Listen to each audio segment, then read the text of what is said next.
Hi guys, I think I figured out the slight technical error that we were having there. I think we're good to go. So hi, welcome back. So sorry for this being late. Um, I hope that you guys are still there and still ready to join us. Yep, okay, there we go. I have some really bad internet connection with where I live, so I apologize if this is not up to par, up to what we've been doing. So you'll just kind of have to bear with me here a little bit till I can get a better grasp of how to bring these to you in a better way. So welcome back. My name is Morgan Young. I am the site coordinator to the Southern Alleghenies Museum of Art, and people are contacting me. That may happen too. So again, kind of a work in progress. So that brings me to a good topic. We are all under this quarantine for the COVID problem that we're having right now. And because of the stricter quarantine, we've had to restructure this entire program, which means there's a couple of bumps and some rocks along the way that we have to kind of navigate. And one of those things is going to be um, trying to figure this out as we go. So I appreciate your patience and your kindness. And I appreciate you guys still tuning in and still being interested. So thank you, and thank you for your patience. We'll get through this together. It's a work in progress, but we'll get through it together, okay? Okay, so today, what I wanted to teach and what I wanted to talk to you about is I wanted to dedicate this entire segment, what I'm going to teach you today in jewelry rendering, to a very dear and special friend of mine. She lost her battle with Parkinson's a week ago. Her name was Lila Ty, and she was a wonderful, wonderful, wonderful individual. She was a beautiful person and a beautiful soul, and she was just one of those people you wanted to be around all the time. She always had a kind heart and a kind word for anyone and everyone, even in difficult times. She was just one of those special, special people. And I was very blessed to have known her. I was very blessed to have been able to learn from her. So Lila worked in Manhattan. Um, she was a New Yorker, and she was a master at rendering. She was a jewelry designer, and hand rendering is a lost art form almost these days, and that's partly due because of the technology that we have, AutoCAD and Rhine. I think the other program's called Rhino. These programs that allow you to design and create forms and 3D printers, which are really cool ways to do it. But before any of that existed, we had hand rendering. And hand rendering is an art form on how you design and draw from your mind's eye onto paper, and you communicate that to a jeweler or a manufacturer or somebody who is involved with manufacturing. And then they take what they see from the hand rendering and they turn it into jewelry. So I'm going to do a very basic form today of uh, jewelry rendering. We're going to render some stones. We're going to learn how to render and draw out emeralds and round cuts. And depending upon what color you give the stone is what kind of stone you will have. So you can make rubies, you can make garnets, you can make emeralds, you can make diamonds, whatever you feel like making. So for today, so at least a few simple things to collect. I'm going to be working on construction paper. I'm going to have a Sharpie, pencil. In this type of technical drawing, a mechanical pencil is best because you really want that fine tip. If you don't have that, that's okay. A regular pencil will work. And colored pencils. And then I'm going to use a little bit of acrylic to highlight, but you at home, when you sit down and are able to do this, you can, use acrylic, you can use watercolor, you can use washes, you could use colored pencils just to highlight. So it translates a couple of different ways. So, okay, I'd first like to start off with showing you some examples of jewelry rendering. So I actually dug out a lot of my college work, and I'm going to share with you some things that I actually learned with Lila. and I designed them with Lila.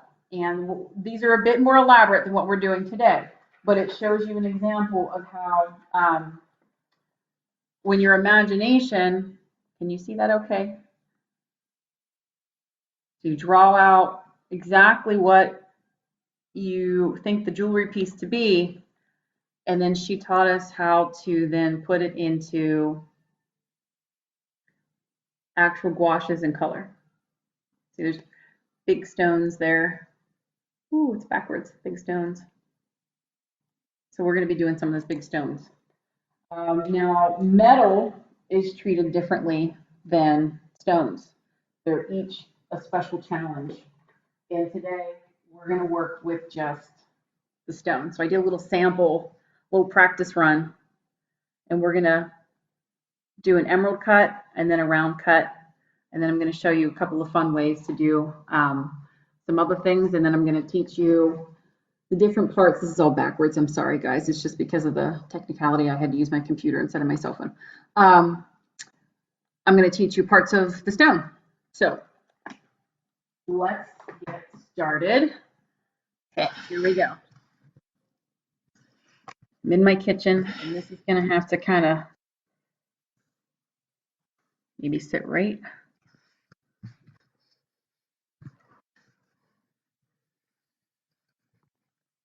I can't see what you can see.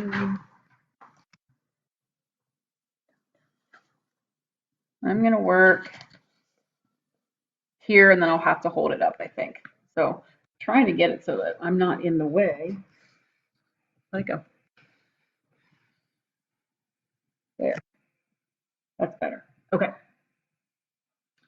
So I brought out some large examples of some stones. This is like a very large, it's actually not an emerald cut. It's got a different cut to it. But this could be a fun example of what we're going to do today. Like a nice, big, chunky, thick gemstone. You can see the light kind of reflecting off of it. Okay, so to get started, we are going to pull out our handy dandy Sharpie. And to do an emerald cut, we need to start out first with the parameter of that emerald shape, which looks a little taller, a little longer, and it's got these sides on it like this. And then it's got two shorter sides like this. And if you're not confident in your ability to draw straight lines or to get started, you can always use, Miss Linda showed us many episodes ago, use your pencil eraser, and then it gives you a guide, or just draw in pencil, because you know what? You can always erase it later. And I'm going to bevel those edges off with my pencil, and that's the mark I'm going to make with my marker. Okay, so that's the rough outside shape of the stone. Now, the next step is to make that exact shape one more time, smaller on the inside. So we're going to bevel the edges again.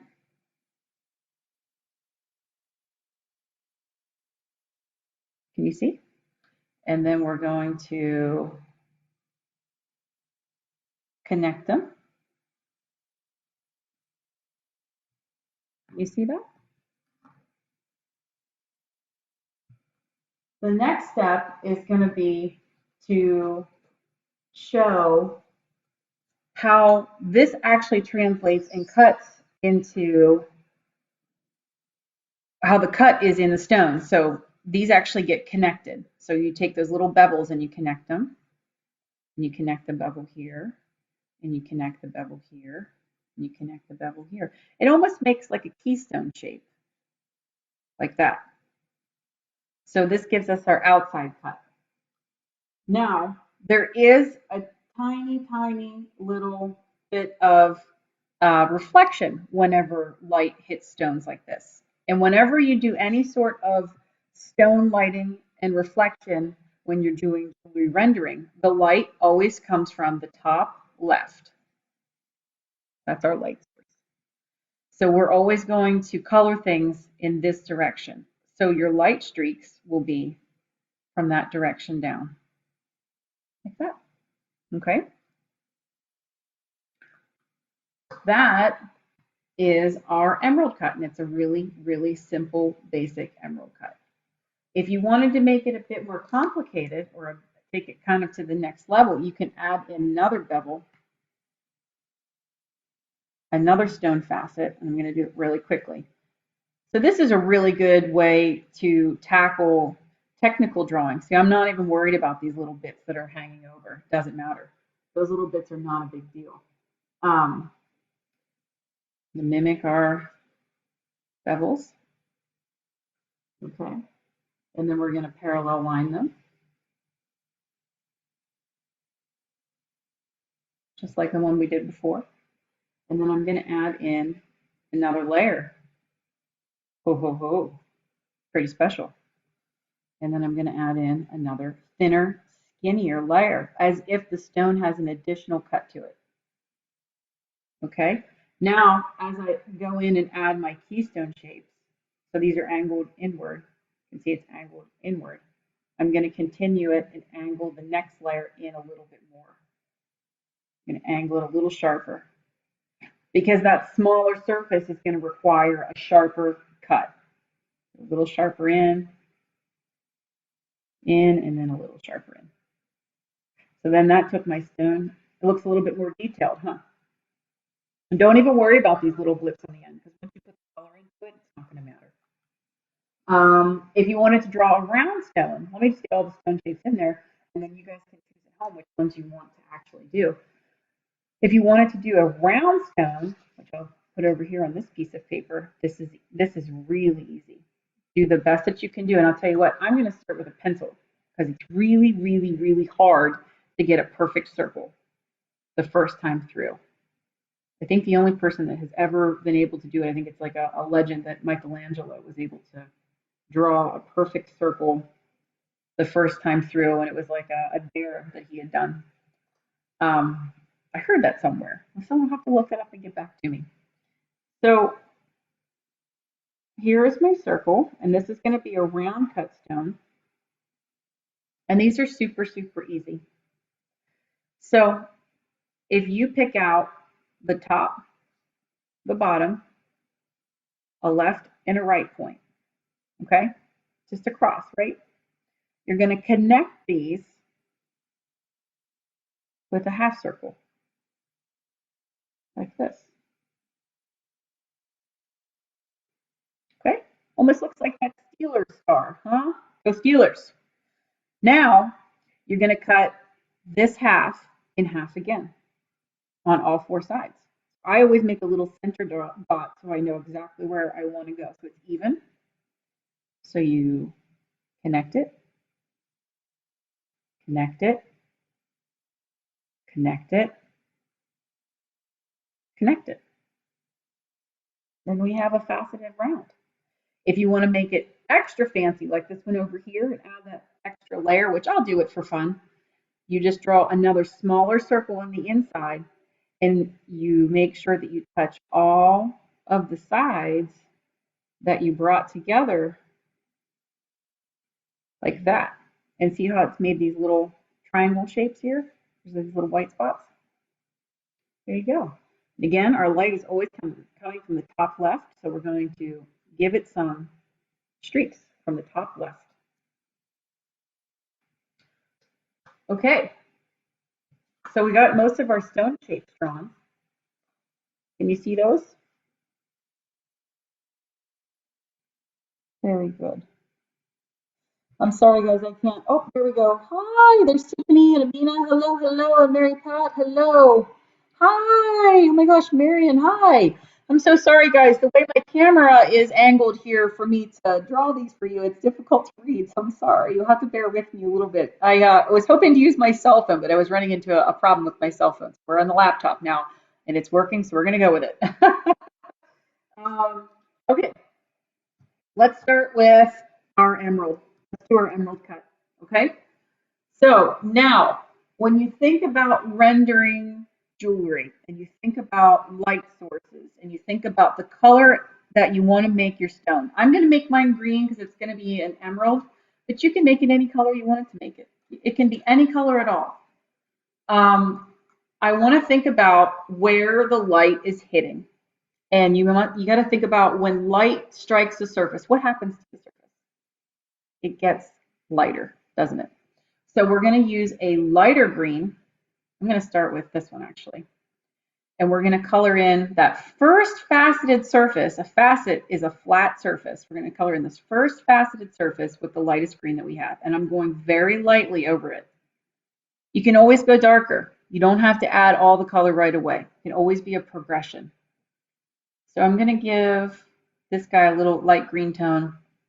I'm going to give this corner a little overtone of this light green color. And it's just giving that stone a little bit of flavor. It's just starting to develop its flavor. You know, what is a full emerald? Is this a special emerald, a lighter color emerald? You know, we don't know yet. Let's see where it takes us. Now I'm going to come back in and I'm going to think of, and this always helps me to do my lightest spot first and my darkest spot first. Where do you think my darkest spot should be? Down at the bottom. Because the light is traveling from here all the way down to here. So that means that there's less light penetrating down here. There's more light hitting the surface here. There's less light down here. So that would make it darker. So we're going to get this guy darker down here. And again, I'm just going to keep it kind of lighter. I can always make it darker as I go.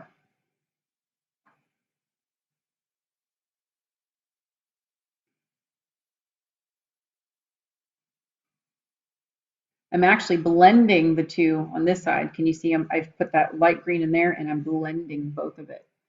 And I'm going to actually do the same thing for the bottom corner of this stone here. I'm going to mix the colors essentially. We're getting a nice little blend going on.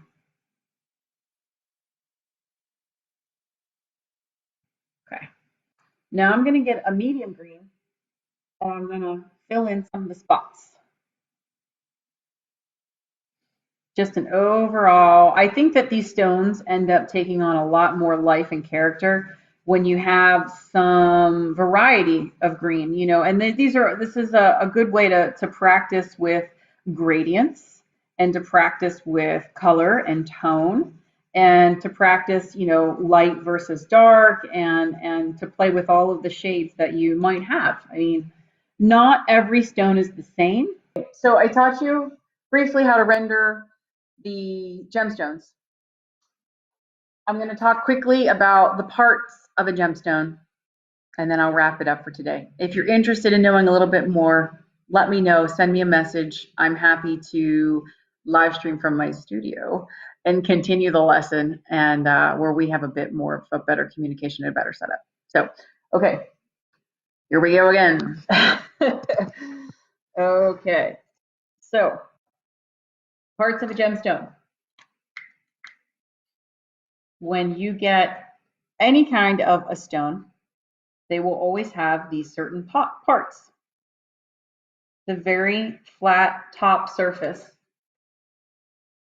the biggest surface right here on this top, that is called the table.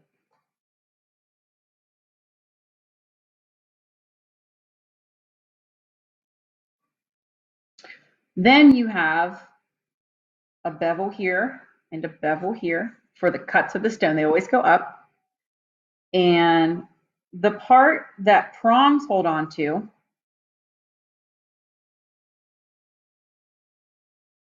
right here, put a zigzag line on it to show a lot of the little tiny facets. That is called the girdle.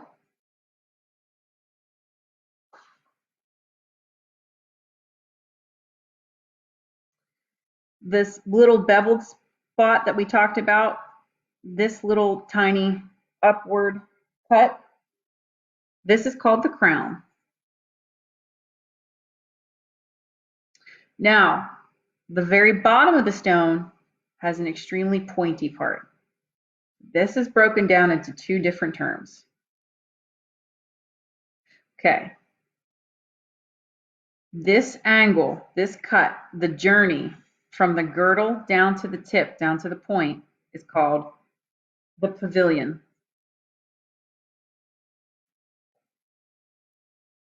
And the very, very tip of the stone is called the culet. So now you have a working knowledge of gemstones and the different parts of gemstones. And I'm hoping you can see all of this. I'm gonna have to hold it maybe this way because everything's backwards for me.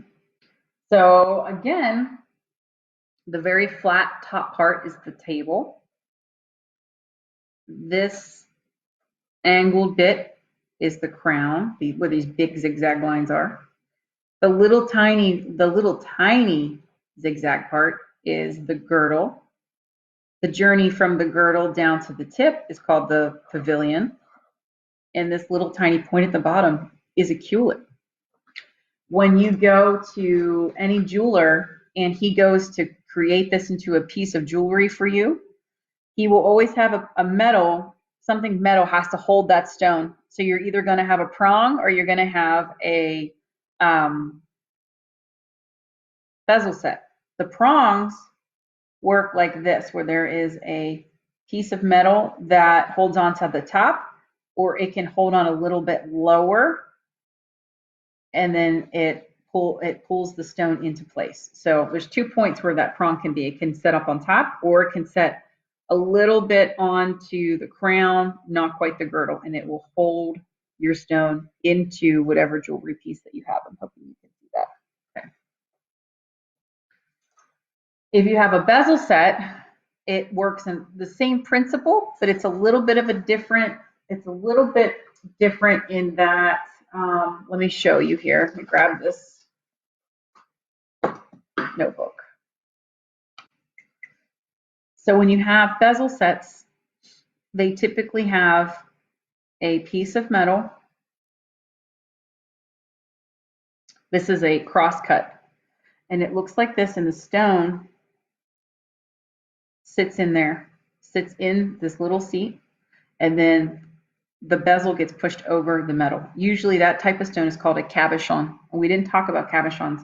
We were talking really about faceted stones, but I want to talk to you about cabochons really quickly.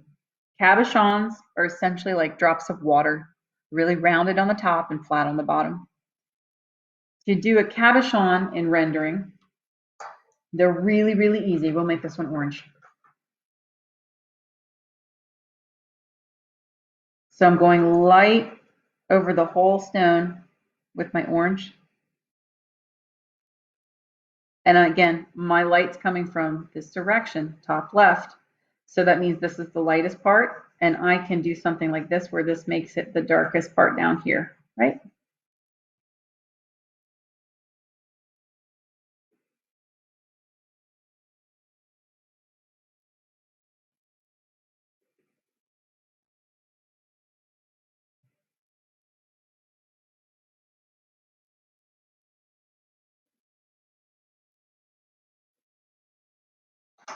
Now to show your highlights, I'm going to show them a Sharpie marker first, and then we'll highlight them in white.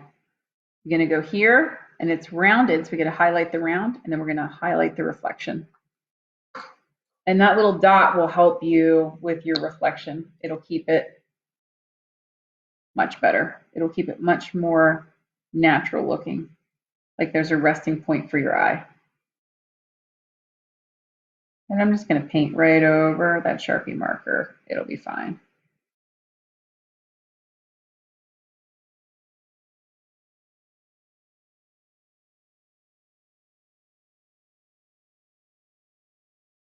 And that's a cabochon. That's a rounded stone, a rounded gemstone.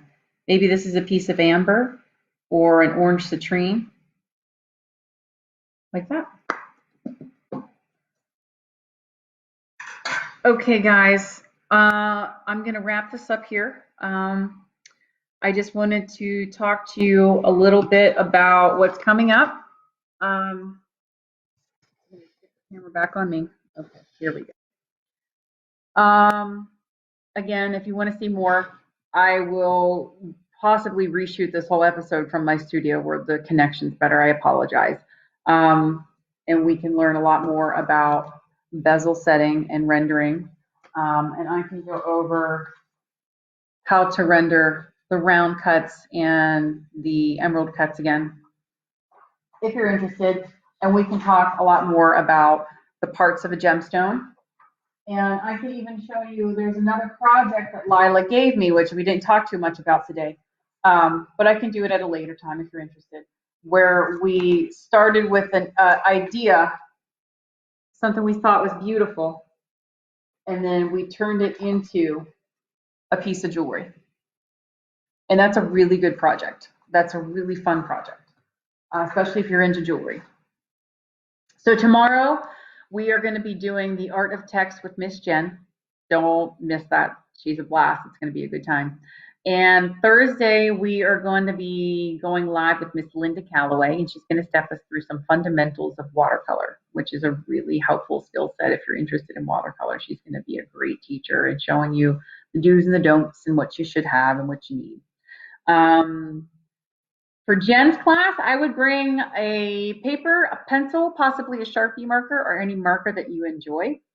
And you probably bring colored pencils too. Basically anything that you can use to make a mark, you can probably do text art with. So that's how you should prepare for Jen's class. For Linda's class, I would bring a container of water, a vessel, something to rinse your brushes in, brushes, your watercolor paper, which is important because you don't want paper to get wrinkly, and watercolor sets is what I would have to prepare for Linda's class on Thursday. So again, we're going to continue the live stream, guys. You just have to bear with us a little bit here. I apologize. It's just tricky to keep these coming with the increased isolation and increased quarantine. We're trying to independently do everything. So we're going to go down to Tuesdays, Wednesdays, and Thursdays for sure. Fridays and Mondays, we should be posting what content will be on those Tuesdays, Wednesdays, and Thursdays. And we're just going to take it day at a time here until hopefully we get it down to a fine art. So send us your work. We want to see your work for sure. Don't forget to send me everything that you make. I want to see everything. Picture, your name, your age. Send it in. We're going to scroll it on a slideshow in the museum. You'll be up on the monitors. And let us know how we're doing. Let us know what you want to see more of. We can do that. And yeah, just stay safe, stay healthy out there. I appreciate your patience. I appreciate everything that you guys have been hanging in there and doing with us. So thank you so much.